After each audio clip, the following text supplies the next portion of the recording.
Cassie was blocked from rushing her injured service dog to the vet by two fake HOA cops enforcing lawn rules. They wore plastic badges and threatened her with assault charges if she moved. But the real sheriff showed up, exposed the scheme, and turned the tables. Just wait until you see how fast justice caught up with them, and why this ending hit so hard.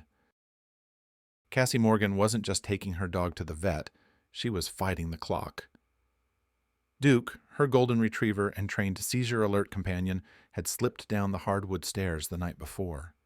He'd landed hard, yelped once, then laid still for a few terrifying seconds before limping to her side. At first, she hoped it was just a sprain, but by morning he wasn't eating, wouldn't stand, and there was dried blood in his stool. Something was wrong.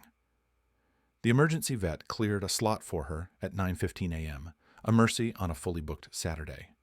Cassie had packed Duke gently into the back seat with towels, turned off the house alarm, and reversed slowly down her narrow suburban driveway in Clearwater Pines, a neighborhood where the lawns were manicured, the mailboxes matched, and the HOA had its own compliance hotline.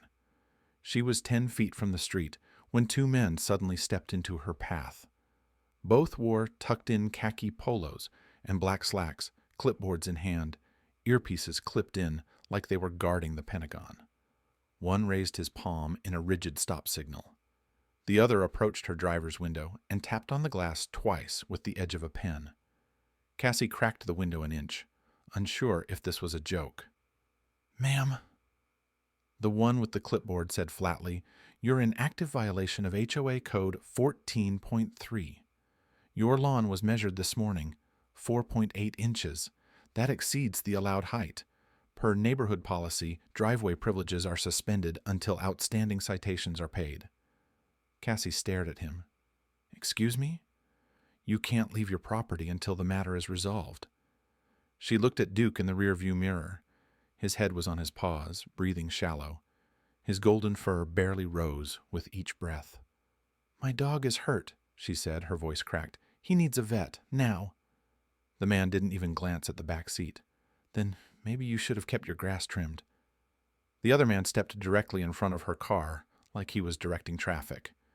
Cassie's hands gripped the steering wheel. Her pulse thundered in her ears. Was this real? "This is insane," she said. "You're not police." "We're HOA enforcement, ma'am," the clipboard guy said, "and you signed the agreement when you moved in." Duke let out a low, painful whimper that cut straight through her. Cassie's chest tightened, her jaw locked. She didn't know what was worse, the arrogance on their faces, or the fact that they seemed to believe they were actually in the right. She looked at the clock. It was 9:02, and her dog was running out of time. The HOA in Clearwater Pines had always been strict. Letters about mailbox paint, citations for bird feeders, fines for leaving garbage bins out 2 minutes past pickup. But this wasn't about rules anymore. This was intimidation. Cassie sat frozen behind the wheel as the man in the khaki polo peeled a neon orange sticker from his clipboard and slapped it onto her windshield, right at eye level. The words printed in all caps felt like a warning shot. "Vehicle immobilized. Show a violation." She reached for the gear shift, thinking maybe she could swing wide onto the lawn and go around them. But the second she eased forward, the man stepped in front of her bumper and planted his boots like he owned the pavement. "You move that car, and it's assault," he said smugly, folding his arms across his chest. "We've got cameras recording everything. You want to risk that with your name on the HOA registry?" Cassie's breath caught. Assault? Was he serious? From the corner of her eye, she noticed movement behind curtains. One neighbor peeked through the blinds. Another stepped outside and started casually watering their perfect green lawn, glancing over every few seconds like this was just part of the neighborhood spectacle. No one intervened. No one asked questions. They all just watched. Cassie's hands trembled as she fumbled for her phone. Her fingers shook so hard she almost hit the flashlight instead of data dialing, but she got through. 911, what's your emergency? She tried to steady her voice. "I'm being blocked from leaving my driveway by two men impersonating HOA officers. My service dog is in distress. I'm trying to get him to the vet." There was a pause on the line. Then the operator's tone shifted, low, focused. "Can you confirm? Are they in official uniforms? Law enforcement markings?" "No!" Cassie snapped. "They're in polos and clipboards, no legal authority, but they're standing in the road and threatening me if I drive forward." Another pause. The operator's next words were measured and precise. "Officers are on the way. Stay inside your vehicle. Do not engage." Cassie put the phone down, her grip tight as steel. Duke let out another soft whine behind her. Her heart was pounding now, not from fear, but from something deeper. A heat in her chest that spread to her arms, her throat, her temples. This wasn't about overgrown grass.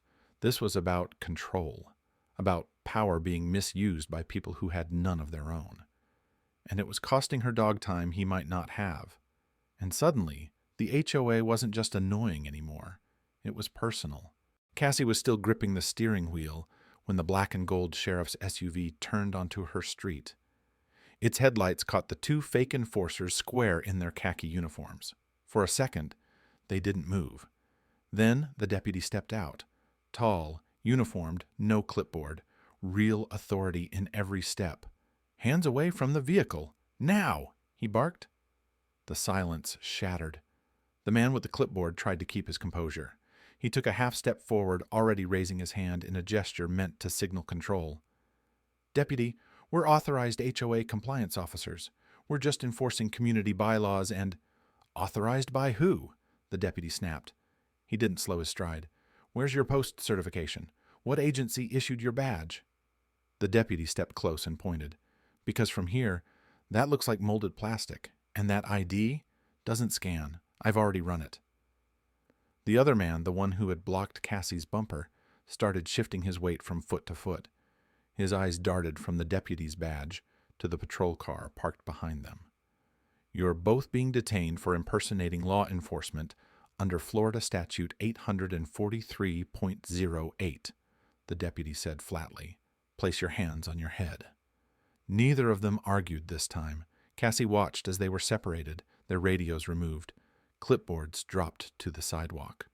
Plastic badge clips clattered against the concrete. She couldn't hear everything, but she caught fragments. "It was just a compliance initiative. Paul said we had clearance. We weren't trying to impersonate anyone." But the deputy didn't entertain excuses. "You don't block someone's driveway. You don't threaten residents. And you definitely don't stop emergency medical transport, canine or human." He walked back towards Cassie's driver's side window. His tone shifted, calmer now, grounded. "Ma'am," he said, "you're clear to go. I'll personally escort you to the clinic." Cassie nodded once. Her throat tightened, vision blurring. For hours she'd been trapped, humiliated, powerless, watching her dog suffer while others stood by. Now the road was open.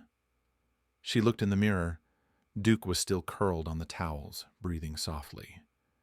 He whimpered again, but this time the sound was wrapped in something else. Motion. The car was moving. She wasn't stuck anymore. The fallout was swift. By the end of the week, the Clearwater Pines HOA board issued a carefully worded statement calling the two men independent volunteers acting outside official channels. But the truth unraveled quickly. An internal investigation, prompted by the sheriff's department and confirmed by leaked emails, revealed otherwise. The men hadn't been acting alone. They were recruited, instructed, and even encouraged by the HOA president himself, Paul Rigdon. One email read like something out of a military briefing: "Compliance must be immediate and visible. Aggressive enforcement will deter further insubordination." That line made the evening news. Formal charges were filed.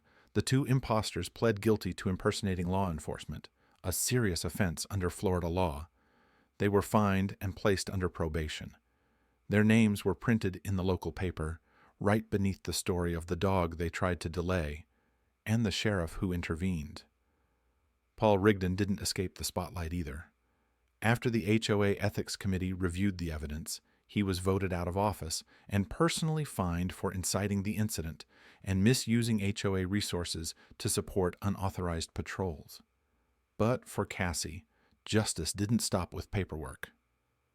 The sheriff's office issued a public statement that went viral in local circles. HOAs are not law enforcement. They cannot block roads, detain residents, or interfere with access to medical care, animal or otherwise. The next HOA board meeting broke attendance records. Dozens of neighbors, many of whom had once stayed silent behind blinds, now spoke up. The board shrank. Elections were called early. Cassie showed up, not to run, but to witness what came next. She stood at the back of the rec center as Rigdon's nameplate was unbolted from the wall.